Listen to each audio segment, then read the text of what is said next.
Good afternoon, FHS. This is Dr. Lamons, and I'm hoping everybody is really excited to get back to school because I know that I am, and I've been ready to welcome students into the hallways all summer. And I want everybody to start off the school year on a positive note, but the reality is sometimes we have to talk about our expectations at FHS. And I think it's important to set clear expectations and make sure that everyone is on the same page. So we're going to update you on some of the things that we're going to make sure that we are consistent and clear on as a faculty here at FHS. We have not made any changes to our practices in dress code or outside food and drinks, but we are going to be more consistent in enforcing those things. So I wanted to take a few minutes to explain to you some of the process and why we've decided to make those changes and how it's going to look at FHS this year. Hi FHS, this is Mr. Northern. I'm one of the assistant principals here at the high school. Wanted to talk to you about some academic procedures. We've not made major changes to the academic procedures that we follow. There's been a couple things that we've tweaked a little bit. We still will utilize the ICU system, which is a good tool to communicate with parents if students have not turned in work. Most of the rest of our policies where makeup and late work are concerned will be the same. If a student's absent, they still have additional days to turn in their work because of the absences. And you can see those policies in the handbook, and we'll also put a graphic on the screen that kind of goes through some of those changes. As far as late work is concerned, students were able to turn in late work in the past with no penalty, and that's still true where the grade is concerned. However, one of the changes we will be making is that students to turn in late work will have to do tutoring, and we'll have several options for when that tutoring could be available. Because we believe it's important that students who are late or are missing their work to turn in need additional support to make sure that they're doing that effectively.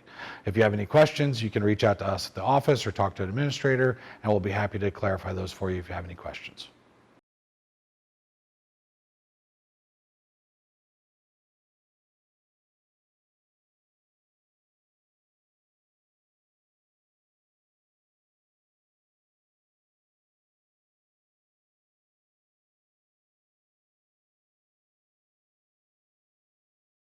Hello, Farmington High School. I'm Mr. Holloway. I'm one of your assistant principals. I want to talk to you briefly about food and drinks today.